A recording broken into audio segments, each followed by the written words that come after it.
Olá, meus amigos. Professor Rafael Barros falando, tudo bom? Vamos agora a uma aulinha de movimento circular, a parte de aceleração, acoplamento de polias, tá ok? Vamos lá, então. Deixa eu compartilhar com vocês aqui a minha tela.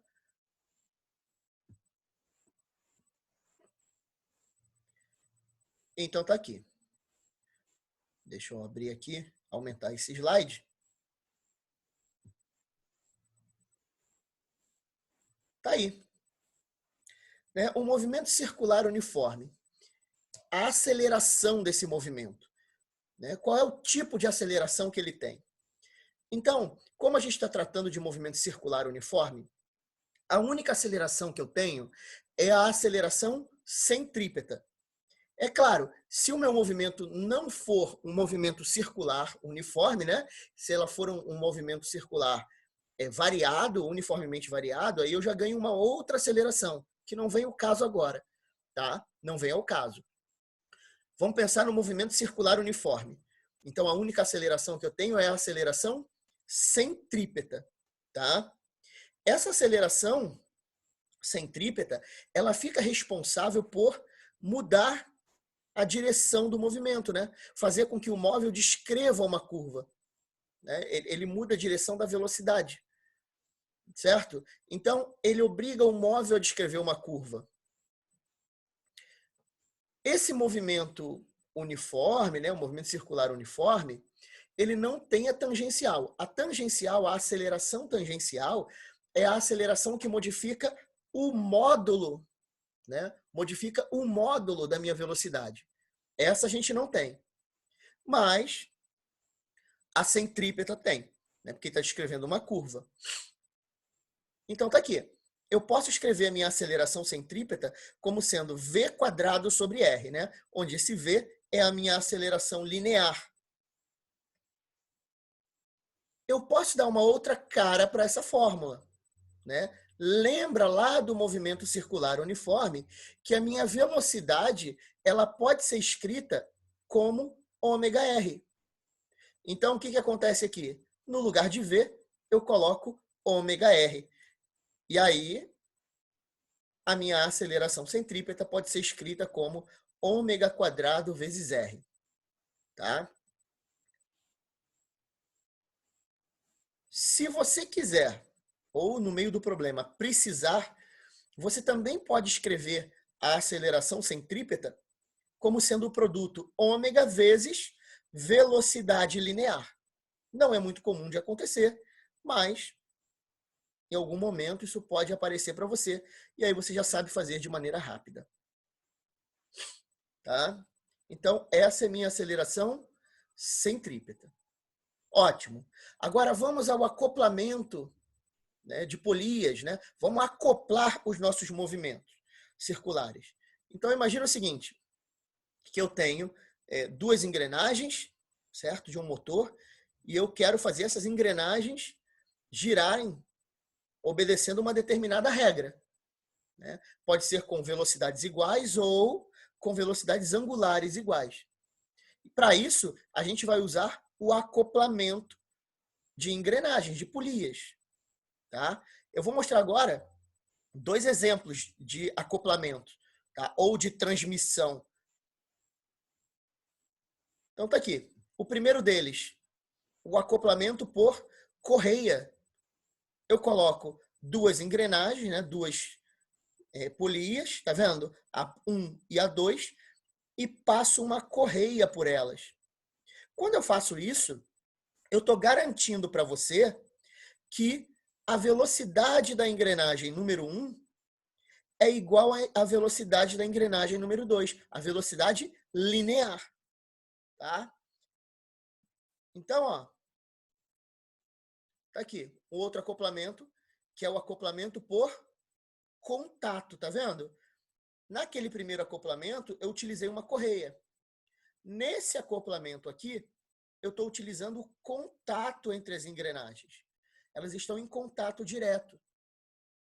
Qual é a grande diferença do acoplamento por correia e o acoplamento por contato? No acoplamento por correia, as engrenagens possuem o mesmo sentido de rotação. Então, se a engrenagem número 1 gira no sentido horário, a número 2 também. No acoplamento por contato, as engrenagens giram em sentidos opostos. Então, se a engrenagem número 1 gira no sentido horário, a engrenagem número 2 vai girar no sentido anti-horário. Tá? Essa é a diferença. Aqui, ó,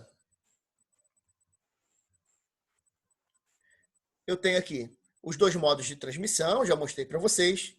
Não pode haver escorregamento, né? Não pode deslizar, uma engrenagem não pode deslizar sobre a outra. Elas têm que girar de maneira solidária, tá? Sem escorregamento, para que isso aqui aconteça. Tá? Então, ó, as velocidades são iguais. As velocidades lineares são iguais. Isso no nosso acoplamento por contato e acoplamento por correia. Né? Vamos imaginar agora duas polias, duas engrenagens com raios R1 e R2. Se eu falei para você que a velocidade da engrenagem número 1 é igual à velocidade da engrenagem número 2, então eu posso escrever que ômega 1 R1 é igual a ômega 2 R2. Né? O produto da velocidade angular pelo raio da primeira engrenagem é igual ao produto da velocidade angular pelo raio da segunda engrenagem. Ó, eu posso abrir um pouquinho mais essa fórmula. Né? Lembra que ômega é 2πf, tá vendo?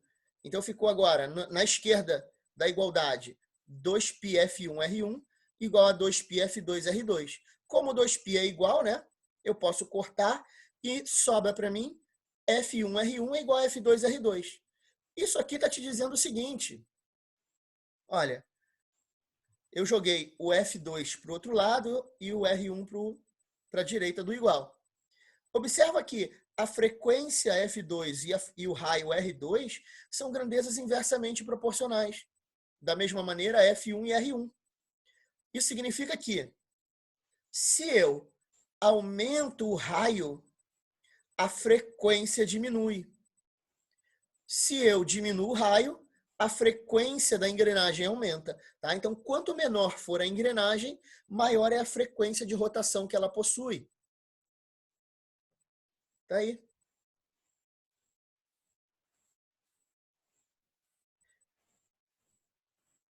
Olha, eu tenho, tá?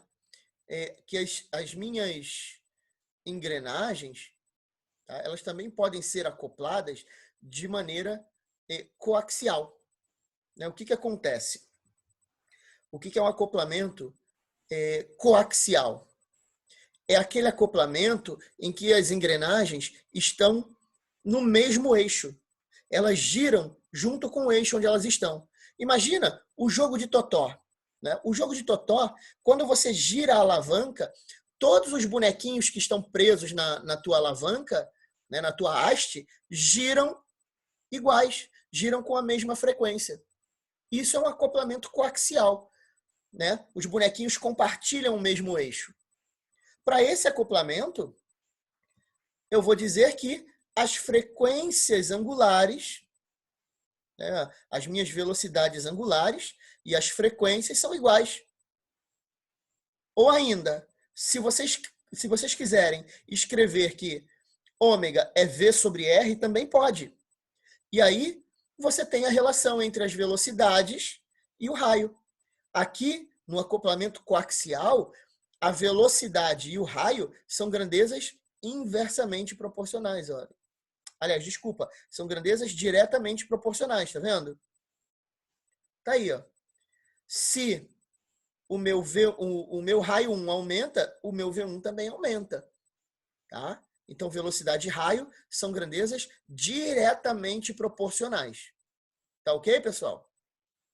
Então, por hoje é isso. Um grande abraço. Eu espero ter ajudado vocês e até a próxima. Tchau, tchau, gente.